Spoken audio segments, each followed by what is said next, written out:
Hello YouTube, it's Clear Flash here to present you a new video. Today I'll be talking about how rap music and music in general, how it affects you in your daily lives and the relationship with rap and crime and violence, because I think this is a very important topic to talk about and most people forget about this.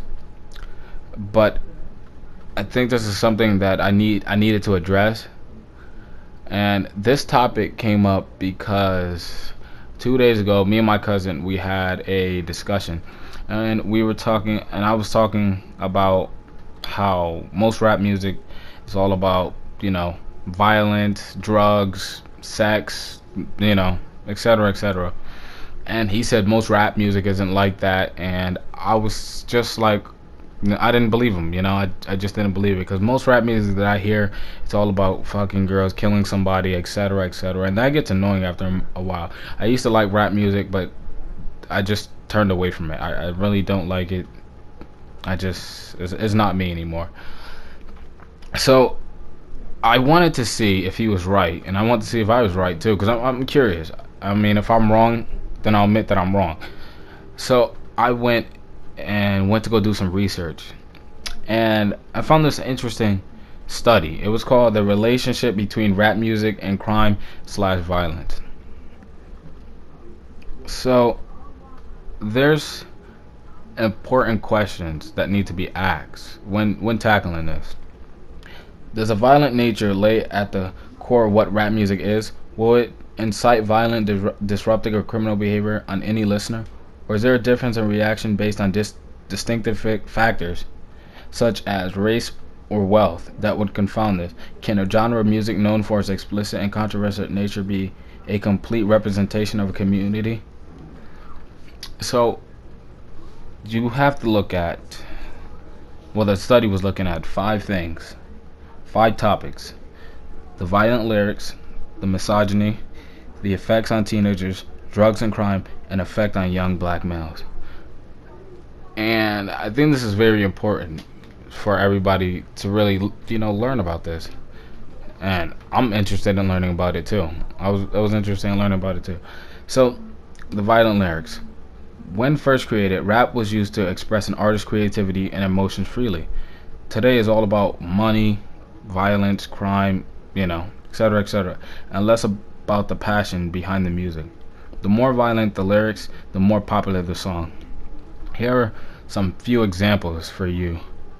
Quote, "For dismemberment, I recommend heavy-duty bone saws that cut through gentle limbs like pendulums." That's from Necro. Quote, "She begged me not to kill her. I gave her a rose and then slit her throat and watched her shake till her eyes closed." That's from Bushwick Bill. "Bitch, why you lying? Bitch, you been cheating. Now I gots to give your motherfucking ass a beating. I punched her in the rib cage and kicked her in the stomach. Take all off my motherfucking Julie, bitch, run it. I stomped her and kicked her and I punched her in the face." That's from Kool G Rap. Now, some of these songs are like old. Some of these songs are old. This study was done in 2009, I believe. I could be wrong, but I'm pretty sure it was done in 2009. So most of these songs are rather old, but I still thought this was very important to look at. So there's some questions that need to be asked. Do these violence lyrics represent creativity or a desire to give into what seems the best? Why does the general public want to listen to such violent lyrics? What are some examples of artists that choose to stick to lyrics that are creative yet not violent? And now we're going to be looking at misogyny, women, and rap. So what is misogyny? It is defined as a contempt for or ingrained prejudice against women. It can be viewed in a cultural sense throughout the hip community, as well as an explicit lyrics, which is what the research will focus on. So a 2009 study done by researchers Wetzer and Kubin examined the topic of misogyny in rap music, looking specifically at gangster rap albums between 1992 and 2000 and examining misogynistic themes found in songs. Out of the 403 songs collected, misogyny was present in about 22% of them. Those songs were then taken and the lyrics were examined to find specific themes. So there was a table, and there's the theme of them, and the frequency in them. So the naming and shaming was 49%. That was the frequency in songs. The sexual objectification was 67%. Distrust of women were 47%. Legitimating violence was 18%, and prostitution and pimping was 20% found in these songs. And it's kind of crazy because I don't understand how, girls nowadays, they like people, they like rappers and all this other stuff, and most of the time they're either just shaming women. And I really do not understand that. How could you possibly like something like that? It just blows my mind, and it puzzles me. I'm telling you now.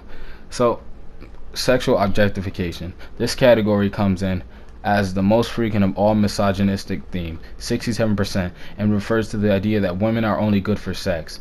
Lyrics promote using sexually and then discarding them quickly afterwards. Through the lyrics, all women become one and the same, and their identity as human beings are stripped. It becomes important for men to have many sexual partners and to even share them. Another way in which women are de-individualized. Ugh, I just messed up on that. Oh, whatever. So, here's an example of, girls getting shamed and stuff. And let's quote, all on the grass, every bitch passed out. A first not last when we all hit the ass, doing tricks jacked up like a six, one pussy and 13 dicks. Thus, the artists were Westside Connection, the gangster, the killer, and the dope dealer. This is from Lil Wayne. Keisha got did right, yeah. Fuck the whole Cash Money clique all in one night, yeah. That's from Lil Wayne, the song Keisha. This is from the 1990s. Like I said, these are relatively old songs. So, yeah. So here's one by Dr. Dre. The song was Bitches Ain't Shit. Quote, bitches ain't shit, but hoes and tricks. Lick on these nuts and suck the dick. Get the fuck out after you're done, and I hops in my ride and make a quick run. I don't understand. Look at that. Just look at them lyrics. Look how disgusting them lyrics are, and people look up to this. People like this. I don't know. I don't. I'm confused. Here's one by Too Short. The song Coming Up Short. I'm only out to fuck a bitch. Fuck trying to charm her. I treat a fine ass bitch like dirt. No money in her purse. A fuck is all it's worth. Cause short dog never cater to you hoes, and if you ain't fucking, I say later to you hoes. Okay. Whatever. So Wetzer and Krubin explained how all of these actions are committed and strive for approval among other peers. A pressure then exists for men to assert their masculinity by having sex with women easily and often. The issue of hypermasculinity within rap music then brought into perspective. Research found that male sexual bravado and hypersexuality was present in 58% of the misogynistic songs. Although less frequent than other categories, lyric depicting / condoning violence in one way or another appear in about 1/5 of misogynistic songs, or 18%.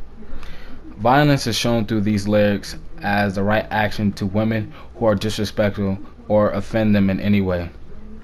Here's one. Slap you with my paw all across your jaw.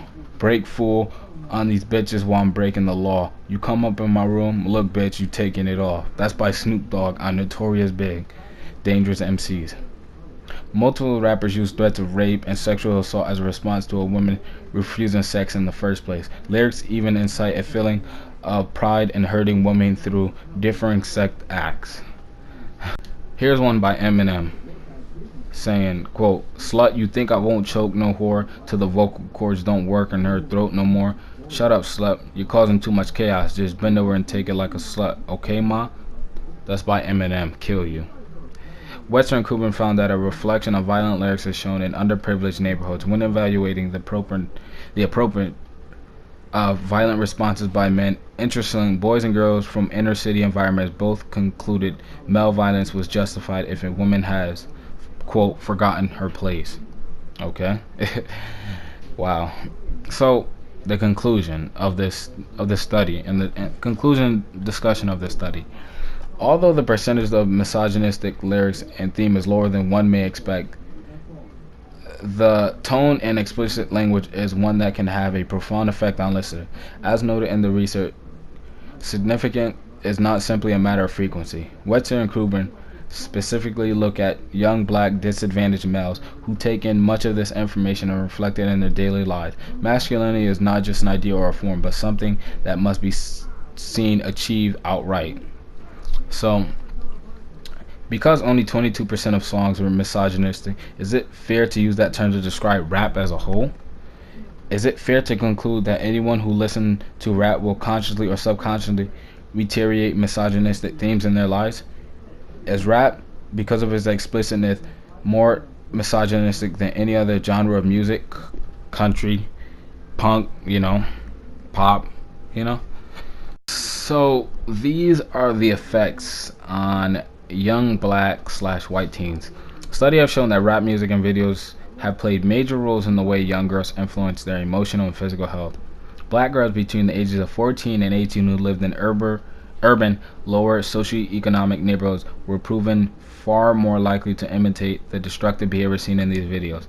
Twice as likely to have multiple sex partners, over 2.5 times more likely to get arrested, and 1.5 times to get a sexually transmitted disease.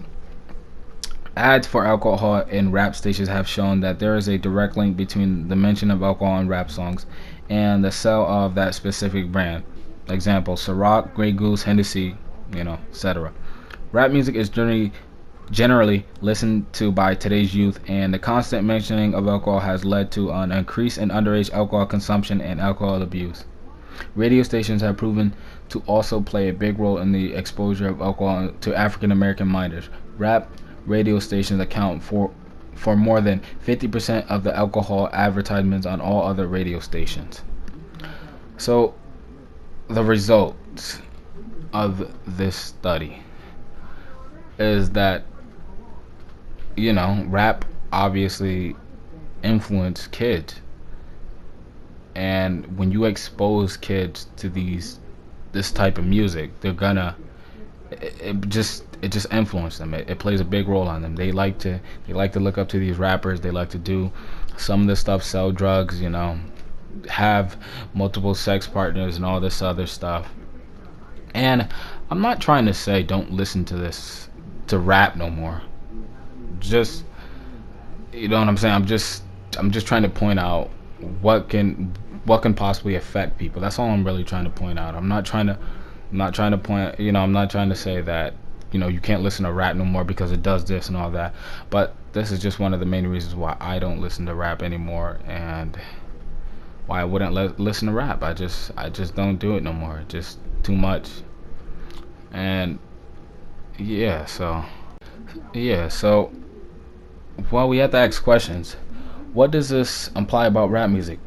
And would you still listen to it? Would you let your relatives, your children listen to it? And does this devalue rap in any type of way? Those are the burning questions that must be answered. And I don't think, rap is ever gonna lose its popularity. It's just how it is. People listen to that.